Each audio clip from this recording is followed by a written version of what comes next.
Ministries వారు సమర్పించు అల్లాడుచున్న దేవుని ఆత్మ. దేవుని నామానికి స్తుతి కలుగును గాక. ప్రియమైన సోదరి సోదరులారా, మీ అందరికీ ప్రభు అయినటువంటి యేసుక్రీస్తు ప్రశస్తమైన నామంలో నేను మీకు శుభాలు తెలియజేస్తా ఉన్నా. దేవుని మహాకృపను బట్టి మరొకసారి దేవుని స్తుతించడానికి దేవుడు కృప చూపాడు. ఈ సమయంలో దేవుని యొక్క వాక్యాన్ని మనం ధ్యానిద్దాం. చాలా మంది దేవుని వాక్యాన్ని వింటున్నారు, చాలా మంది నాకు ఫోన్లు చేస్తూ ఉన్నారు, చాలా మంది నాకు మెసేజ్లు చేస్తూ ఉన్నారు.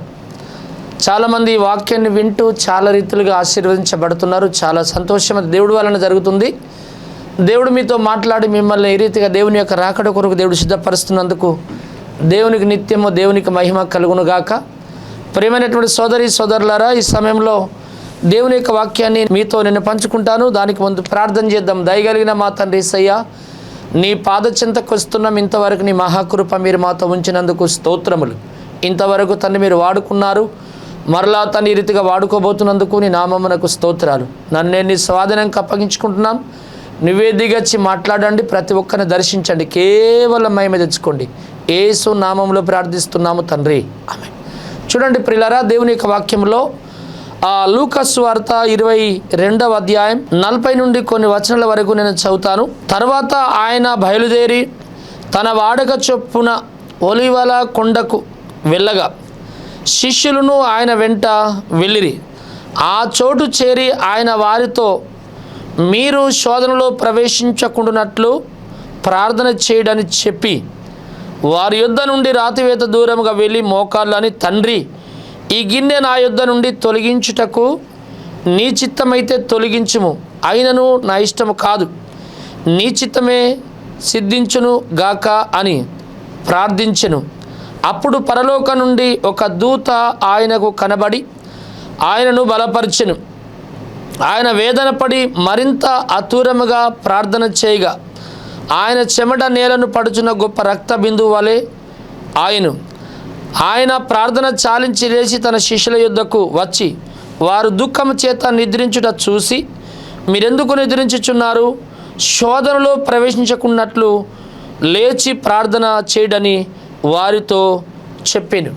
చూడండి ప్రియులారా, ఈరోజు నేను బోధించే అంశం ఏంటంటే వేదనతో ప్రార్థన చేయుట అనే అంశాన్ని నేను మీకు బోధించాలనుకుంటున్నాను. యేసుక్రీస్తుల వారు 2024 సంవత్సరాల క్రితం ఈ లోకానికి వచ్చాడని, ఆయన 33.5 సంవత్సరాల లోకంలో జీవించాడని, అదే కాకుండా ఆయన జీవించిన కాలంలో ఎన్నో అద్భుతాలు చేశాడని, ఆయన ఈ భూమిని విడిచి దివికి వెళుతున్నప్పుడు, అనగా భూలోకాన్ని విడిచిపెట్టి పరలోక రాజ్యం వెళ్ళవలసిన సమయం గడియ దగ్గరికి వస్తున్నప్పుడు యేసుక్రీస్తుల వారు ఎప్పుడు చేసినటువంటి ప్రార్థన కంటే ఎక్కువగా ప్రార్థన చేశాడు. యేసుక్రీస్తుల వారు ఆరంభం నుండి ముగింపు వరకు యేసుక్రీస్తుల వారు చేసినట్టు ప్రపంచంలో ఎవరు కూడా ప్రార్థన చేయలేదు. మనం ప్రార్థన చేస్తున్నామంటే మనకంటే ముందు యేసుక్రీస్తుల వారే మనకు మాదిరి. ఒక వ్యక్తి గంటల తరబడి, ఒక వ్యక్తి నెలల తరబడి, ఒక వ్యక్తి 30 రోజులు, ఒక వ్యక్తి 40 రోజులు, ఒక వ్యక్తి 21 రోజు, ఒక వ్యక్తి 14 రోజులు, ఒక వ్యక్తి 7 రోజులు, ఒక వ్యక్తి 3 రోజులు ఉపవాసం పడుతున్నారు కొంతమంది. అదే కాకుండా మరికొంతమంది దీక్షలు పడుతూ ఉన్నారు, మరికొంతమంది మౌన దీక్షలు పడుతూ ఉన్నారు, మరికొంతమంది ఏమి తినకుండా దీక్షలు పడుతూ ఉన్నారు, ప్రార్థనలు చేస్తూ ఉన్నారు. ప్రియులారా, ఈ రీతిగా ప్రార్థన చేస్తున్నారంటే అది మన గొప్పతనం ఏమి కాదు. కానీ మనకంటే ముందు యేసుక్రీస్తుల వారు 40 రాత్రులు 40 పగళ్ళు ఆ యొక్క అరణ్యంలో, ఆ కొండపైన యేసుక్రీస్తుల వారు అడవి మృగాల మధ్య వేదనతో ప్రార్థన చేసిండని పరిశుద్ధ బైబిల్ గ్రంథంలో రాయబడింది. ప్రియులారా, ఈరోజు మనం ప్రార్థన చేస్తున్నామంటే మనకు మాదిరి యేసుక్రీస్తుల వారే. మనకంటే ముందు యేసుక్రీస్తుల వారి గంటల తరబడి ప్రార్థన చేశాడు. ఈరోజు మనం ఒక జాము చేస్తున్నామంటే యేసుక్రీస్తుల వారే రేయి మొదటి జామున లేచి ప్రార్థన చేశాడు. అదే కాకుండా ఈరోజు నైట్ అంతా చేస్తున్నామంటే రాత్రింబగళ్ళు ఏనాడు యేసుక్రీస్తుల వారు ఆయన అడవి మృగాల మధ్య కొండపైన యేసుక్రీస్తుల వారు ప్రార్థన చేశాడు. ఈ విషయాన్ని చూస్తుంటే యేసుక్రీస్తుల వారు పరలోక రాజ్యానికి వెళ్ళవలసిన సమయం గడియ దగ్గరకు వచ్చినప్పుడు మరి ఇంకా ఎక్కువగా ప్రార్థనలో అత్యూరపడ్డాడు. అంటే బైబిల్ గ్రంథంలో వేదనతో ప్రార్థన చేశాడు. ప్రియులారా, ఏమని ప్రార్థన చేశారంటే తనకు ఒక వాడుక ఉంది. ప్రతినిత్యం ఒలీవల అనేటటువంటి కొండకు వెళ్ళి యేసుక్రీస్తుల వారు ఆయన ప్రార్థన చేయడానికి ఆ స్థలానికి వెళ్ళేటటువంటి వాడు. తర్వాత ఆయన బయలుదేరి తన వాడుక చొప్పున ఒలీవ కొండకు వెళ్ళాడు. ఒలీవ కొండకు వెళ్ళడం ఎందుకొరకు? నైట్ అంతా పడుకోవడానిక, నిద్ర తీయడానిక, రెస్ట్ తీసుకోవడానిక, ఎంజాయ్ చేయడానికి అంటే కాదు. యేసుక్రీస్తుల వారు 33.5 సంవత్సరాల లోకంలో జీవించిన కాలమంతా కూడా దినమంతా పనులు చేశాడు. అనగా అద్భుతాలు చేశాడు, రోగులను స్వస్థపరిచాడు, దయ్యాలు వెళ్ళగొట్టాడు, వాక్యాన్ని బోధించాడు, సువార్త ప్రకటించాడు, అద్భుతాలు చేశాడు. ఇవన్నీ దినమంతా చేస్తూ రాత్రంతా ఒలివ కొండకు ఎందుకు వెళ్ళాడంటే ప్రార్థన చేయడానికి వెళ్ళిండని బైబిల్ గ్రంథంలో దేవుని యొక్క వాక్యంలో రాయబడింది. కాబట్టి ప్రియులారా, యేసుక్రీస్తుల వారు ప్రార్థన చేశాడు. తర్వాత ఆయన బయలుదేరి తన వాడిక చొప్పున ఒలివ కొండకు వెళ్ళగా శిష్యులను ఆయన వెంట వెళ్ళిరి. ఆ చోటు చేరి వారితో, మీరు శోధనలో ప్రవేశింపకుండానట్లు ప్రార్థన చేయడని చెప్పి వారి యొద్ద నుండి రాతివేత దూరము వెళ్ళి మోకాల్లోని, తండ్రి, గిన్నె నా యొద్ద నుండి తొలగించుటకు నీ చిత్తమైతే తొలగించము, అయినను నా ఇష్టము కాదు, నీ చిత్తమే సిద్ధించునుగాక అని ప్రార్థించాడు. అదే కాకుండా అప్పుడు పరలోకం నుండి ఒక దూత ఆయనకు కనబడి ఆయనను బలపరిచెను. ఆయన వేదన పడి మరీ అతూరముగా ప్రార్థన చేయగా, ప్రియులారా, అతూరముగా ప్రార్థన చేశాడు. అనగా వేదనతో ప్రార్థన చేశాడు, చాలా వేదనతో ప్రార్థన చేశాడు. దేవుని యొక్క వాక్యంలో లూకాసు వార్త 19వ అధ్యాయం 41వ వచనం నుండి కొన్ని వచనాల వరకు చదివితే, ఆయన పట్టణమునకు సమీపించినప్పుడు దాన్ని చూసి దాని విషయమై ఏడ్చాడు.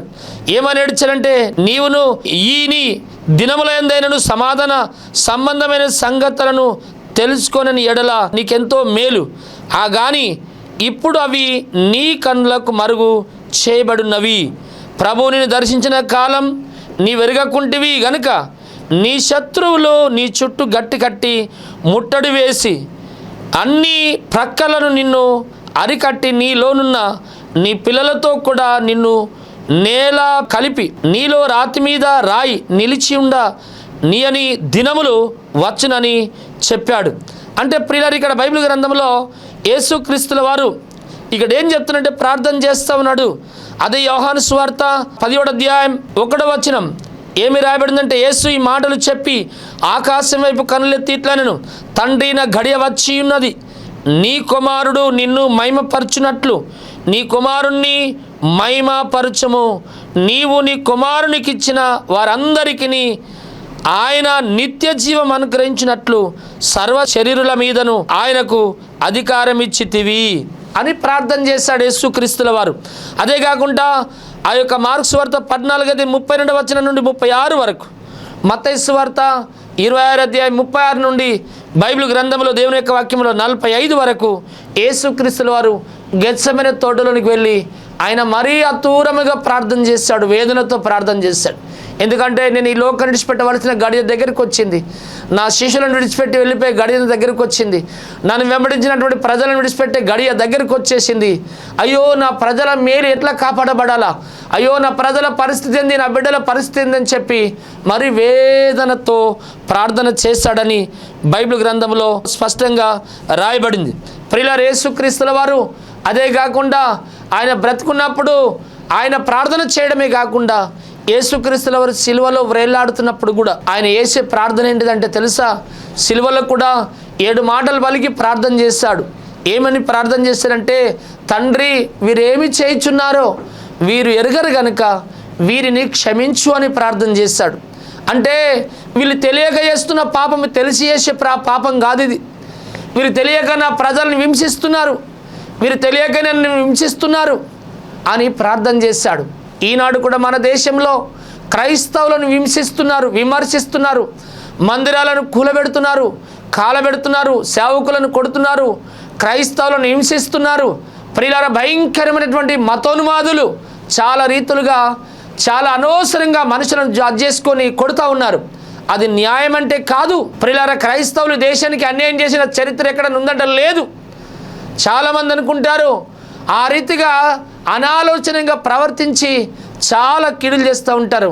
అన్నీ చేసినా కూడా మీరు ఎవరైనా మందిరం చర్చిలు కాలబెట్టినంటే, క్రైస్తవులు వెళ్ళి ఇంకొక మందిరాన్ని కాలబెట్టిన ఆనవాళ్ళు చరిత్ర ఎక్కడ ఉన్నదంటే ఎక్కడ లేదు. ఇప్పటికి భారతదేశంలో క్రైస్తవులు వెళ్ళి మిమ్మల్ని ఎవరిని ఎక్కడైనా కొట్టిన చరిత్ర ఆనవాళ్ళు ఉందంటే చరిత్రలో ఎక్కడా కూడా లేదు.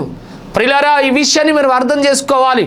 ప్రియులారా, దేవుని యొక్క వాక్యాల్లో యేసుక్రీస్తుల వారు శిలువ మీద వేలాడుతూ చేస్తున్న ప్రార్థన, యేసు ప్రభుల వారిని కొట్టిన వారిని, తిట్టిన వారిని, ఆయన మీద ఉమిసిన వారిని, ఆయనను పిడిగుద్దులు గుద్దిన వారిని, ఆయన మీద సిలువను మోపిన వారిని, ఆయనను కొరడలతో కొట్టినటువంటి వారిని, ప్రియులారని ఎగతాళి చేసినటువంటి వారిని, ఆయనని ఏలని చేసిన వారిని అందరినీ కూడా ఏమని ప్రార్థన చేస్తున్నాడో తెలుసా? తండ్రి వీరేమి చేయుచున్నారో వీరు ఎరుగరు కనుక వీరిని క్షమించు అని చెప్పి యేసుక్రీస్తు వారు క్షమాహృదయం కలిగిన ప్రార్థన చేస్తూ ఉన్నాడు. దేవునికి స్తోత్రం, హల్లెలూయా. అదే కాకుండా రెండవది ఏంటంటే, ఇదిగో నేడు నీవు నాతో కూడా పరదైసులో ఉందువు అని లూకాసు వార్త 23వ అధ్యాయం 43వ వచనంలో చెప్పాడు, ప్రార్థన చేశాడు. నేడు నీవు నాతో కూడా పరదేశులు ఉండు అని ఒక దొంగతో చెప్తా ఉన్నాడు. శిలువ మీద కూడా యేసుక్రీస్తుల వారు పలికిన మాట ప్రార్థన ద్వారా. మూడవది ఏంటంటే, యోహాను సువార్త 19వ అధ్యాయం 26 నుండి 27 వరకు ఏమని ప్రార్థన చేసినంటే, ఇదిగో నీ కుమారుడు, ఇదిగో నీ తల్లి అని చెప్పి ప్రార్థన పూర్వకంగా ఈ మాటలు పలికాడు. అదే కాకుండా నాలుగోది ఆ యొక్క మత్తయి సువార్త 27వ అధ్యాయం 46వ వచనంలో ఏమని ప్రార్థన చేశానంటే, నా దేవా నా దేవా నా చేయి విడనాడుతీవి అని ప్రార్థన చేశాడు. యేసుక్రీస్తుల వారు ఆ యొక్క భూమి మీద బ్రతుకున్న కాలమంతా కూడా చేసిన ప్రార్థనే కాకుండా ఆయన శిలువ మీద వేలాడుతున్నప్పుడు కూడా తండ్రి వీరేమి చేయుచున్నారో వీరెరగరు కనుక వీరిని క్షమించు అని ప్రార్థన చేశాడు. అదే కాకుండా నేడు నీవు నాతో కూడా పరదేశంలో ఉంటావని ప్రార్థన చేశాడు. అదే కాకుండా ఇదిగో నీ కుమారుడు, ఇదిగో నీ తల్లి అని చెప్పి అప్పగింతలతో కూడినటువంటి బాధ్యతతో కూడినటువంటి ప్రార్థన చేశాడు. అదే కాకుండా నా దేవా నా చెయ్యి ఎందుకు నాడుతీవి అని చెప్పి యేసుక్రీస్తుల వారు తన కష్టాల నుండి శ్రమల నుండి తండ్రి అయిన దేవుణ్ణి ఆయన వేడుకొని ప్రార్థన చేస్తూ ఉన్నాడు. అదే కాకుండా ఐదోది నేను దప్పుకొనిచున్నాను అని చెప్పి ప్రార్థన చేశాడు. ప్రియులారా, బైబిల్ గ్రంథంలో దేవుని యొక్క వాక్యంలో యోహాను సువార్త 19వ అధ్యాయం 28వ వచనంలో నేను దప్పికొనిచున్నా, నాకు దాహం కావాలి, తండ్రి నా దాహాన్ని తీర్చు అని చెప్పి తన కష్టకాలంలో నేను దప్పికొనిచున్నానని చెప్పి ప్రార్థన చేశాడు. అదే కాకుండా ఆరోది ఏంటంటే యోహాను సువార్త 19వ అధ్యాయం 30వ వచనంలో సమాప్తమైనది అనగా ఈ లోకం సమాప్తం, నేను చేయవలసిన కార్యాలన్నీ కూడా సమాప్తమైంది, శరీరధారికి లోకం నుండి తండ్రి నువ్వు నాకు అప్పగించిందంతా కూడా సమాప్తాన్ని నమ్మకంగా చేసి నేను ముగించేస్తున్నా, అయిపోయింది నా పనిగా, ఈ భూమి మీద నేను నేను వచ్చేస్తున్నా, సమాప్తం అయిపోయిందని చెప్పి ప్రార్థన చేస్తూ ఉన్నాడు. అదే కాకుండా ఏడవది ఏంటంటే లూకాసు వార్త 23వ అధ్యాయం 46వ వచనంలో తండ్రి నీ చేతికి నా ఆత్మని నేను అప్పగించుకుంటున్నా, నా ఆత్మ నీ రాజ్యం తీసుకో అని చెప్పి ఆయన ప్రార్థన చేస్తూ ఉన్నాడు. ఆయన చేసే ప్రార్థన ఎంత అతూరంగా ఉందో తెలుసా? ఆయన చేసిన ప్రార్థన ఎంత కఠినమైందో తెలుసా? ఆయన చేసే ప్రార్థన ఎంత భారమైందో తెలుసా? ఆయన చేసే ప్రార్థన ఎంతో త్యాగపూరితమైనటువంటి ప్రార్థన తెలుసా? ఆయన చేసినటువంటి ప్రార్థన ఎంత వేదనతో కూడిందో తెలుసా? యేసుక్రీస్తుల వారు ఈ లోకంలో ఉన్నంత కాలం వేదనతో కూడిన ప్రార్థన యేసుక్రీస్తుల వారు చేశారు. దేవునికి స్తోత్రం. మనం ఎటువంటి ప్రార్థన చేస్తున్నాం? మన ప్రార్థనలో వేదన ఉందా? మన ప్రార్థనలో భారం ఉందా? మన ప్రార్థనల ద్వారా ఇతరులు రక్షణలోనికి వస్తున్నారా? మనం చేసే ప్రార్థన మన కుటుంబం రక్షణలోనికి వస్తుందా? మనం చేసే ప్రార్థన ద్వారా మన కుటుంబం కదిలించబడుతుందా? మనం చేసే ప్రార్థన మన సంఘాలు కట్టబడుతున్నాయా? మనం చేసే ప్రార్థన ఆత్మలు రక్షించబడుతున్నాయా? మనం చేసే ప్రార్థన ద్వారా పాపులు ప్రభుని నమ్ముకుంటున్నారా? మనం చేసే ప్రార్థన శత్రువులందరూ కూడా మిత్రులుగా మార్చబడుతున్నారా? మనం చేసే ప్రార్థన ఇతరులకు ఆశీర్వాదకరంగా ఉందా? ప్రియులారా, మన ప్రార్థనలు లసలేదు పొస్సలేదు. చాలామంది లస పొస్సలేనట్టు ప్రార్థనలు చేస్తూ ఉంటారు. కానీ యేసుక్రీస్తుల వారు వేదనతో కూడినటువంటి ప్రార్థన, తండ్రి నా ఆత్మని చేతికి అప్పగించుకుంటున్నా, తండ్రి నేను దప్పికొనుచున్నా, దేవా నా చెయ్యి ఎలా విడనాడుతీవి, నేడు నీవు నాతో కూడా పరదేశంలో ఉంటావు, తండ్రి వీరు ఏమి చేయుచున్నారో వీరు ఎరుగరు అని చెప్పి యేసుక్రీస్తుల వారు అరకాళ్ళకు అరచేతులకు మేకులు బిగించబడి ఆకాశానికి భూమికి మధ్య ఎర్రని ఎండలో మండుచున్న రాళ్ళ మధ్య ఆ మేకులపైన యేసుక్రీస్తుల వారు వేలాడుతూ కూడా తన ప్రార్థనను ఎప్పుడు కూడా ఆపలేడు. ప్రతినిత్యం ఆ ప్రార్థన చేస్తున్నాడు. కొంతమంది ప్రార్థన చేస్తూ ఉంటారు, కొంతవరకు చేసి ముగిస్తారు. మొన్న చేశాను కదా, నిన్న ఈరోజు చేయకపోతే ఏమవుతుంది? నిన్న చేశాను కదా, ఈరోజు చేయకపోతే ఏమవుతుంది? ఈరోజు చేస్తున్నా కదా, రేపు చేయకుంటే ఏమవుతుంది? ఎందుకంటే చేయనటువంటి వాళ్ళు ఎందరో కాపాడబడతలేరా? నేను కూడా కాపాడబడతానని చెప్పి చాలామంది అనుకుంటారు. కానీ యేసుక్రీస్తుల వారు చేసే ప్రార్థన వేదనతో కూడిన ప్రార్థన, భారంతో కూడిన ప్రార్థన, అంతేకాకుండా బాధభరితమైనటువంటి ప్రార్థన, బాధతో చేస్తున్న ప్రార్థన. ఇవన్నీ కూడా యేసుక్రీస్తు లోకం ఉన్నప్పుడు ప్రార్థనకు ప్రిఫరెన్స్ ఇచ్చాడు. యేసుక్రీస్తుల వారు ప్రార్థనకి సమయాన్ని కేటాయించాడని దేవుని యొక్క వాక్యము స్పష్టంగా రాయబడింది. యేసుక్రీస్తుల వారు అలా ప్రార్థన చేస్తుంటే శిష్యులందరూ చూశారు.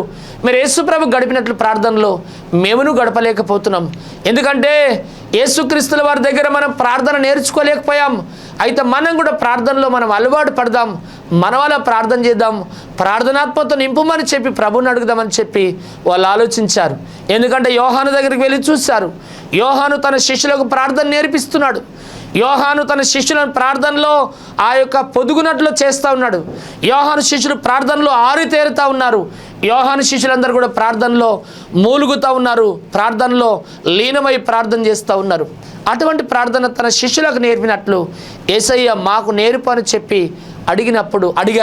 అడిగినప్పుడు యేసుక్రీస్తుల వారు శిష్యులకు కూడా చెప్తా ఉన్నాడు, నేర్పుతా ఉన్నాడు.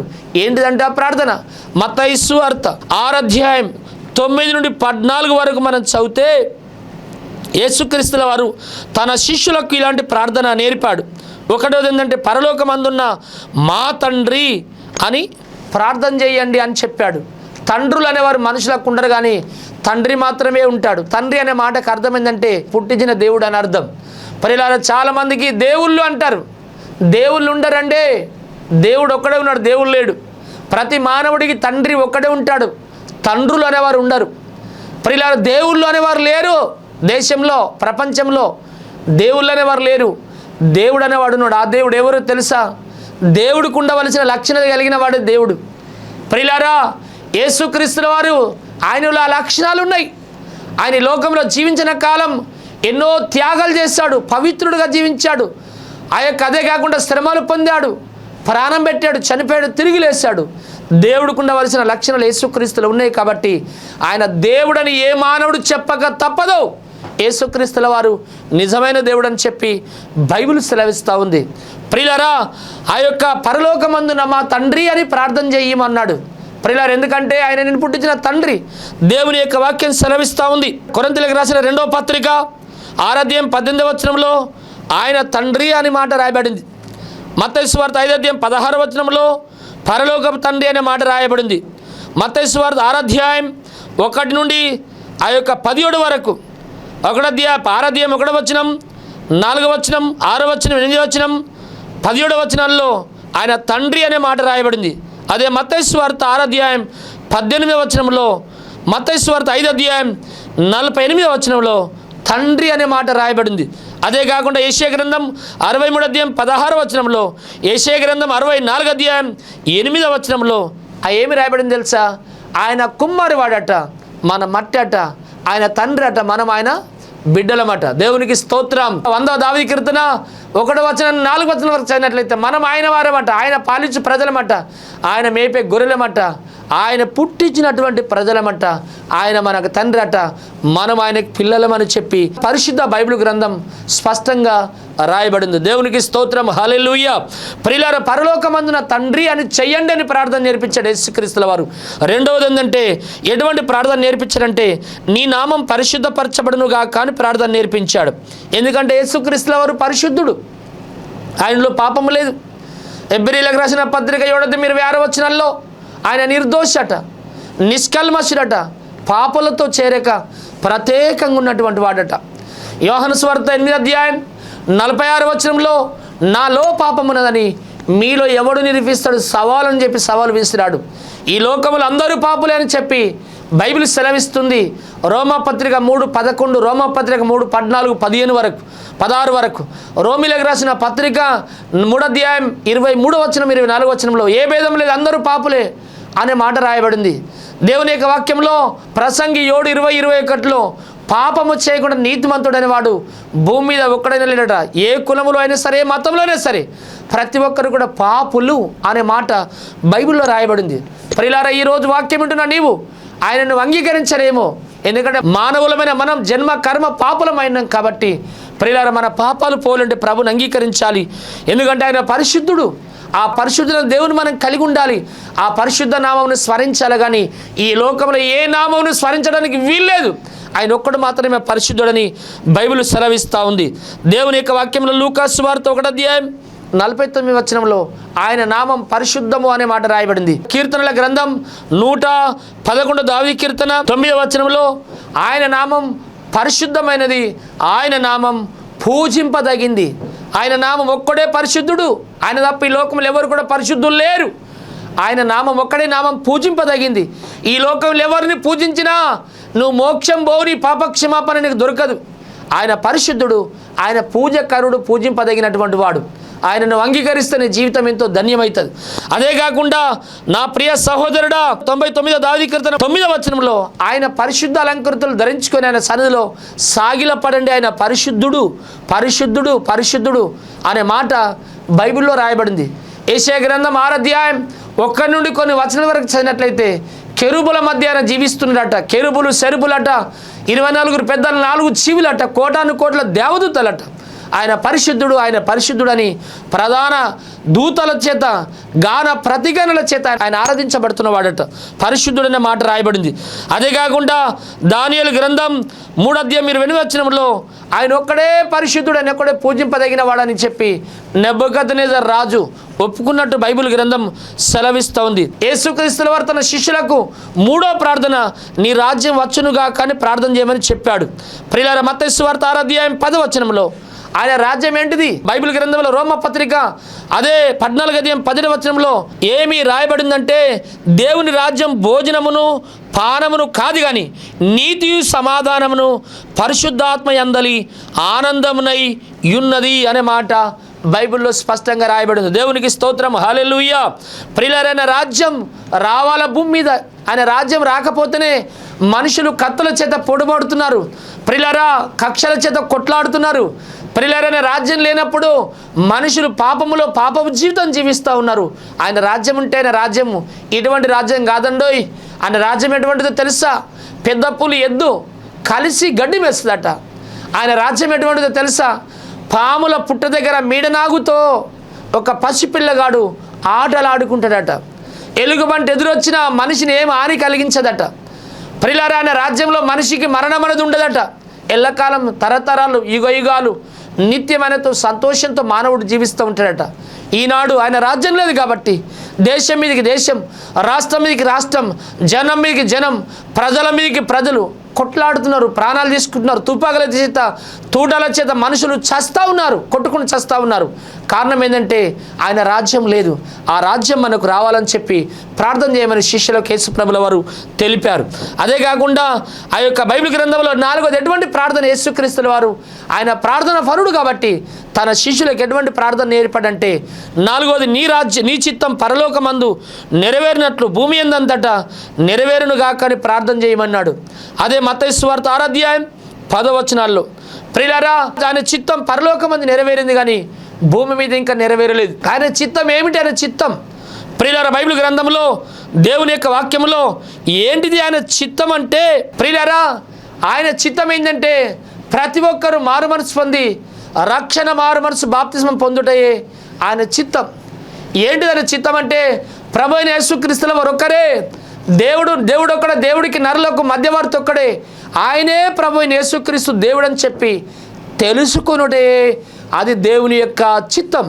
ప్రియులారా, అదే కాకుండా ఏంటిది ఆయన చిత్తం అంటే దేవుని యొక్క వాక్యంలో తెస్సలోనికి రాసినటువంటి ఆ యొక్క మొదటి పత్రిక 5:16 నుండి 17 వరకు చదివితే ఏంటిది ఆ చిత్తం అంటే మీరు ప్రార్థన చేయండి అని చెప్పి బైబిల్ సెలవిస్తూ ఉంది.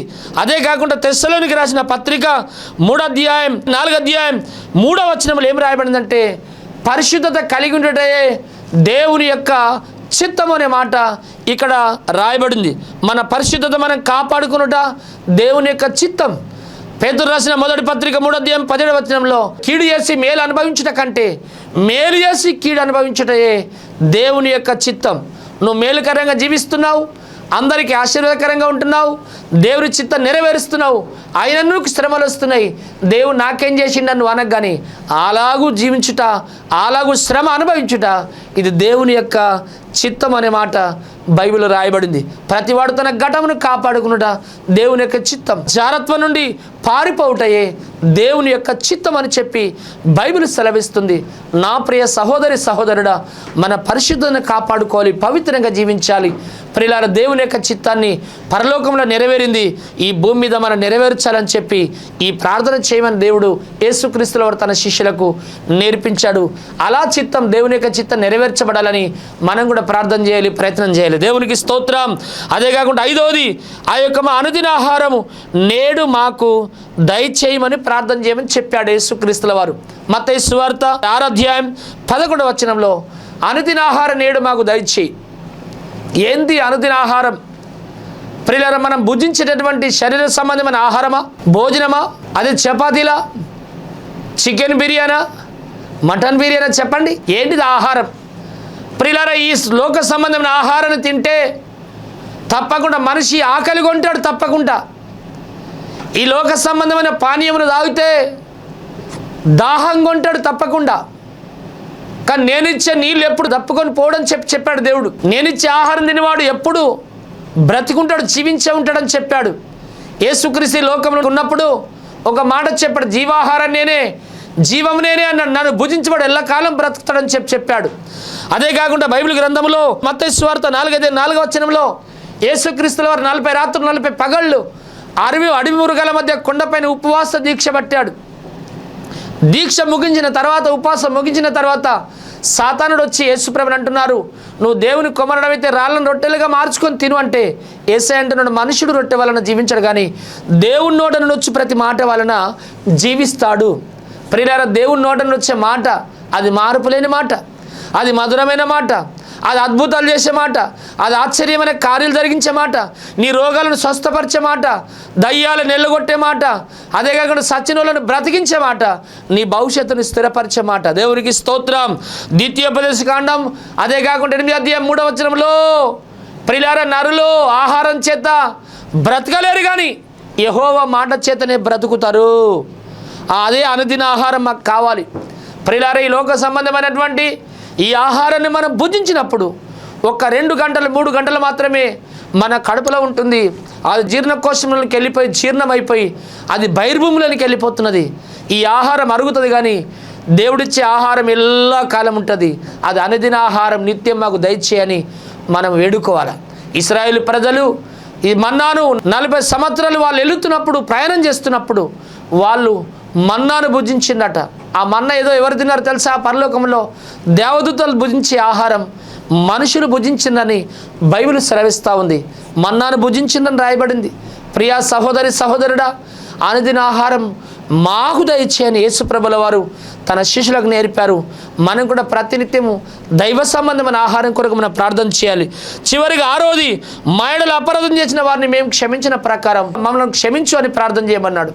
ఎందుకంటే ప్రియులారా, దేవుని యొక్క వాక్యంలో మత్తయి సువార్త 18వ అధ్యాయం 35వ వచనం, నేను మిమ్మల్ని క్షమించినట్టు మీరు ఒకరిని ఒకరు క్షమించండి అన్నాడు.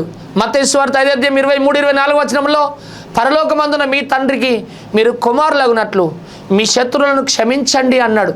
అదే కాకుండా మత్తయి సువార్త 5వ అధ్యాయం 44వ వచనంలో, నీ యొక్క బలిపీఠం దగ్గరికి వెళ్ళి ప్రార్థన చేస్తున్నప్పుడు, నీ బలులన్నీ అర్పిస్తున్నప్పుడు ఎవడైనా నీకు శత్రువుగా ఉండడని చెప్పి, నీకు విరోధ భావంతో ఉండడని చెప్పి నీకు ఆలోచన వస్తే బలులకు నడిపించి వాళ్ళు వెళ్ళి సమాధాన పడని చెప్పి దేవుడు చెప్పాడు.